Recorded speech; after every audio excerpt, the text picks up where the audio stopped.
Hi, it's good to have you back. Recently, I got a few emails from my subscribers and viewers telling me this. Hey Andrew, I want to be a food photographer, but I do not know where to start. In fact, I thought that I should get a portfolio, galleries of photos of food that I can shoot to show potential cafes and restaurants of my work. That's the right way to do it. But I don't know how to start and I don't know what kind of equipment and things to invest. Well, this is what this episode is about. I'm going to teach you how you can get impressive portfolio with very simple setup, very simple equipment. In fact, I'm going to start this episode by showing how you can even use your smartphone and get pretty impressive portfolio for your food photos. Let's start. The first thing, get yourself a table. It doesn't have to be a big table because after all, it's just food. And make sure it's clean. In fact, this one is not exactly that clean. But who cares? Because the next thing you need would be bases. You would hear a lot of food photographers say that build on the base. This is what we mean by bases. One of my favorites, cutting boards, or even more fascinatingly, you can go online and check out products like this.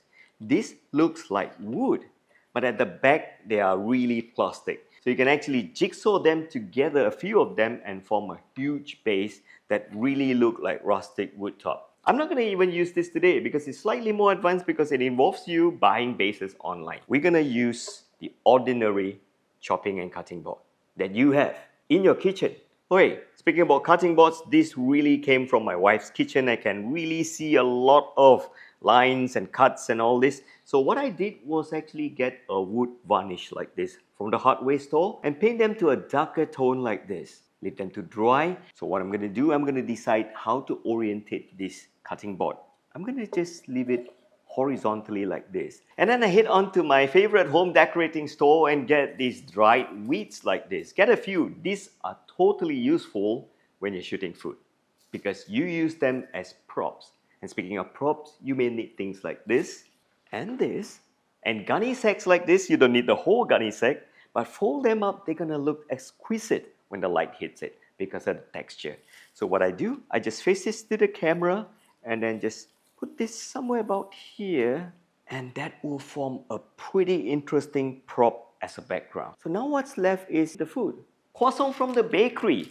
You can get anything you want. The warmer they are, the nicer it is because you have to remember this. Food looks great when it's warm in color. Earth tones, orange color, these are all warm colors. Avoid anything that's bluish or green if you're building your portfolio. So I've got two of this.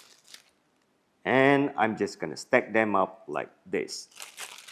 What we need to do now is to go to where you are, look at the shoot angle and start building on the light. We're going to start with something very simple, an LED rim light. Let me show you. I always tell my food photography student the first light that you need to add on would be the backlight or the rim light. This is my favorite go-to light. It's one of the oldest lights that we have, an LED panel. And it's got all these beaded LED panel which makes it not so ideal, but it has a diffusing panel here. So I'm going to turn this right here and start adding power to the light. I would go maximum because the logic is this. When you have a higher power, the light is stronger. And when the light is stronger, you get stronger shadow as well. When you increase the intensity of the light, you need to use high F value. And when you use high F value, lower ISO, or even higher shutter speed, you get contrast from the shadow. And what I like to do with the rim light, I like to position them at this angle. Imagine I'm shooting at 6 o'clock position. So this is 12 o'clock. I'll place them at about 1 or 2 o'clock. That's the position of the light. This will totally bring out texture. So rim light or backlight brings out all the exquisite texture that you see on this setup now. Now compare this and this. This is natural lighting with no rim light. This one here with the rim light. Which one you like better? I'm going to take a shot now and show you how this looks like with my smartphone. And this brings us to the second step now, is to add on one more light at the front. So the light that we added earlier was called the rim light.